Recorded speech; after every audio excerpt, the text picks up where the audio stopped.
Today, the remnants of that fateful summer are still here.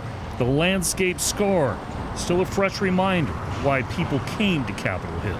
The protests ultimately led to Seattle police abandoning the East Precinct and also led to finger pointing. We were not going to leave the precinct. Today, Best's role cast in a different light, based on a lengthy investigation by the Office of Police Accountability, which concluded no one broke any laws or policies with the decision to retreat, but that the mayor's office ordered SPD to remove the barricades and open the street, which followed with Assistant Chief Tom Mahaffey giving the order to temporarily evacuate to ensure the safety of SPD members.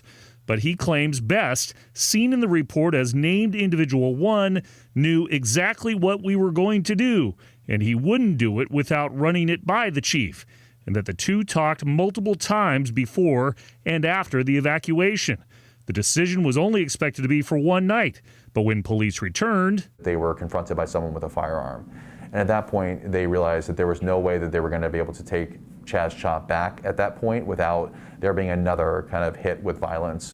The indecision that followed became a national discussion, and OPA Director Andrew Meyerberg says the investigation also proved the situation was chaotic for all involved. I don't think that there's one person not telling the truth and the other is telling the truth. I really think that, again, for anyone that was in the moment at that time, there was a lot going on. People weren't sleeping. He adds that the confusion allowed the internal second-guessing and mistrust to fester. Hopefully, as a cautionary lesson, is to say, one of our recommendations for SPD was to say, in the future, maybe get out in front of it a little bit more.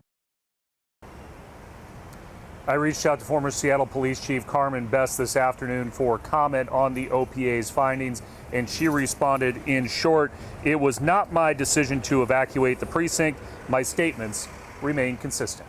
That's the story for now. Live on Capitol Hill in Seattle, I'm Chris Daniels, King 5 News.